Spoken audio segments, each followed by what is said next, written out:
محبت کے دعوے کرتے ہیں مگر کرکٹ میچ کے لیے جمعہ چھوڑ دیتے ہیں، کوئی ڈرامے کی قسط تکنے کے لیے خدا کے سجدے چھوڑ دیتے ہیں۔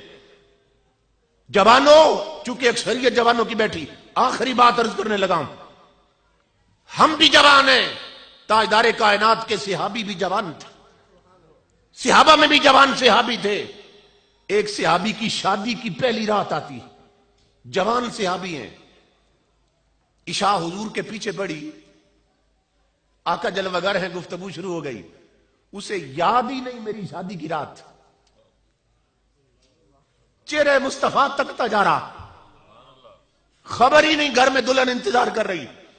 خود آقا نے فرمایا آج تیری سہاگ رات ہے، جاؤ نا۔ آقا آپ حکم دیتے ہیں تو چلا جاتا ہوں۔ چلے گئے، مدینہ پاک کا شہر ہے جوانوں، آدھی رات کا وقت، اس جوان دلہن کے کمرے میں داخل ہوا، کنڈی لگائی اس نے، جوتے اتار کر اس کے پلنگ پہ جا بیٹھا۔ قریب تھا کہ دونوں جوان جذب آپس میں ہم کلام ہوتے، کوئی محبت بری بات کرتے۔ ادھر جوان کا ہاتھ دلہن کے گھونگھٹ کی طرف گیا کہ چہرے سے کپڑا اٹھا کر اپنی شریک زندگی سے گفتگو کا آغاز کرے۔ جوانوں غور سے سننا، شادی کی پہلی رات ہے، ابھی ہاتھ گیا گھونگھٹ کی طرف، ادھر مدینے کی گلی سے بلال حبشی کی صدا آ گئی، اے مدینے والو، تمہیں تاجدار کائنات بلا رہے ہیں۔ کیوں؟ جہاد کے لیے حکم آ گیا ہے، کل تم نے سروں پہ کفن باندھ کر مصطفیٰ کے قدموں پہ گردنیں کٹانی ہیں۔ آقا یاد کرتے ہیں، او جوان، میں تیرے عشق محمدی کے قربان جاؤں۔ جو ہاتھ گھونگھٹ کی طرف گیا تھا وہ پیچھے ہٹایا، قدم چارپائی سے نیچے اتر آئے، جوتے پہن کر دیوار کی طرف گیا، تلوار لٹک رہی تھی، پکڑ لی، دروازہ کھول کے باہر نکلنا چاہتا تھا، دلہن دوڑ کر قدموں سے لپٹ گئی، رو کر کہنے لگی شادی کی پہلی رات ہے، تو نے ابھی میرے چہرے سے نقاب نہیں اٹھایا، ابھی کوئی محبت بری بات نہیں کی، اور میرے سرتاج مجھے چھوڑ کے کہاں جا رہے ہو؟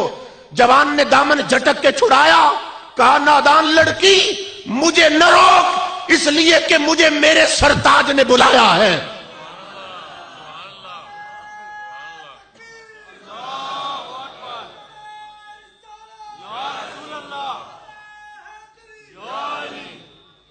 اگر تیرا سرتاج میں ہوں تو کوئی میرا بھی سرتاج، اگر تیرے سر کا سائیں میں ہوں تو کوئی میرے سر کا بھی سائیں ہے۔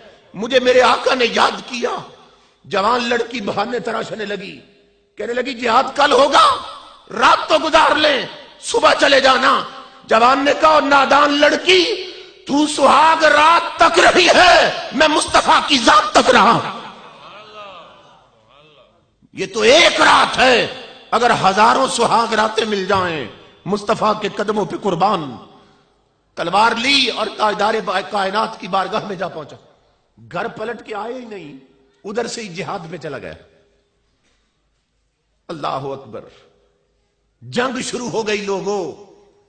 صحابہ کہتے ہیں تاجدار کائنات کا معمول یہ تھا، ایک بلند جگہ پہ کھڑے ہو جاتے اور جنگ کرنے والے غلاموں کو تکتے رہتے، نظر پھرتی حضور کی سب غلاموں پر، لیکن کہتے آج رنگ بدل گیا تھا، تاجدار کائنات کی نظر اس جوان سے ہٹتی نہیں ہے، ٹک ٹکی باندھتے۔ وہ جوان ادھر جاتا ہے حضور دیکھ رہے، ادھر جاتا ہے دیکھ رہے، توجہ کسی اور پر نہیں۔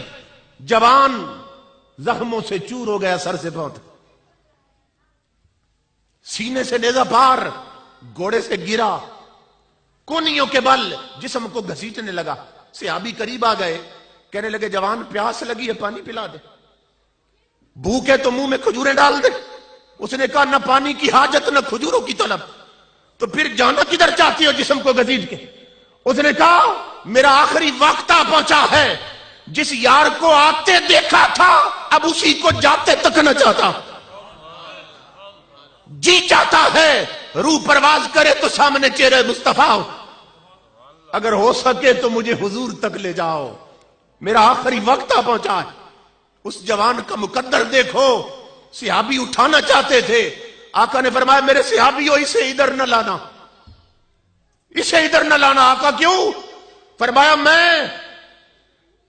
اپنی امت کے جوانوں کو بتا دینا چاہتا ہوں کہ جو میرے دین کے لیے سہاگ راتیں لٹا دے پھر وہ میری طرف نہیں انہیں ملنے میں آیا کرتا ہوں۔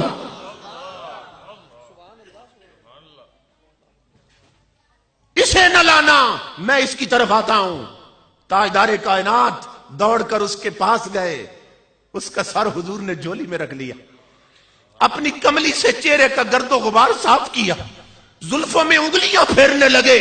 جوان نے آقا کی جھلک دیکھی اور جھولی میں روح پرواز کر گئی۔ صحابی کہتے ہیں تاجدار کائنات کی آنکھوں میں آنسو اور ہونٹوں پہ ہنسی، یہ دو متضاد چیزیں تھیں۔ آنکھ رو رہی ہے، ہونٹ ہنس رہے ہیں۔ ہم نے عرض کی اللہ کے حبیب یہ آنسو اور یہ خوشی کیسی؟